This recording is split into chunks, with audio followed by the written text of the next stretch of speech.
C'est hyper important d'être écouté, d'être soutenu surtout. Si dans les premiers temps de la maladie, j'avais pu bénéficier de toutes les informations que j'ai trouvées dans les ateliers BTP, peut-être que ça m'aurait permis de gagner du temps dans l'acceptation de la maladie. Ça nous fait du bien d'être avec quelqu'un qui comprenne, quoi. On a besoin des autres pour pouvoir avancer.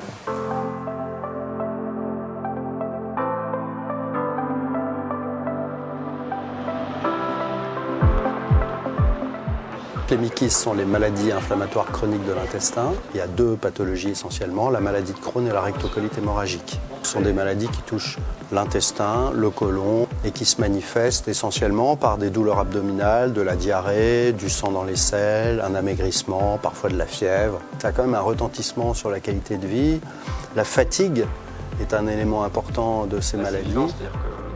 L'objectif de l'ETP, c'est de fournir aux patients des informations qui leur permettent de mieux se prendre en charge eux-mêmes, de mieux prendre en charge leur maladie.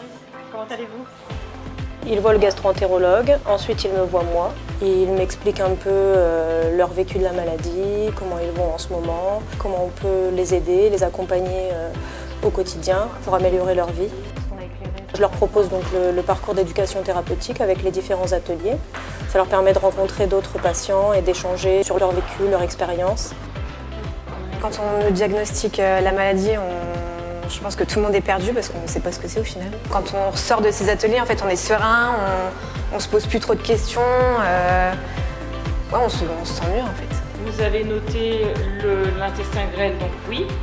Le duodénum aussi. La bouche, c'est possible.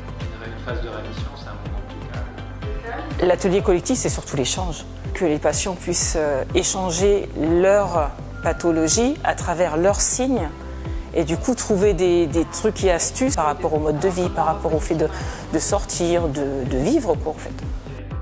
Finalement, on peut faire plein de choses, même avec le traitement. Et puis, c'est surtout être acteur de la maladie en détectant les effets indésirables et surtout, par exemple, pour les injections sous-cutanées, savoir quand ne pas administrer.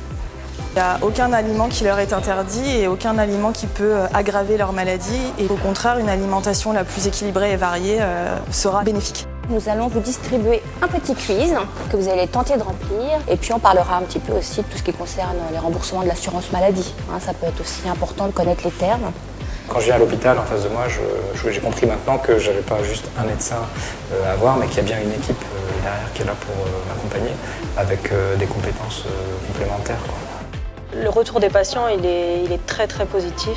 Ils sont contents d'échanger, d'aider aussi parfois les autres à surmonter un problème et puis d'apporter aussi leur vécu, leur expérience, de dire bah tiens, moi je fais comme ça, toi tu fais comment. L'ETP est devenu une part vraiment importante de la prise en charge du patient, au même titre que les traitements, la chirurgie, les examens complémentaires, les consultations, tout ça. Je pense que l'ETP a vraiment sa part et qu'il faut se poser la question de le proposer systématiquement à tous les patients.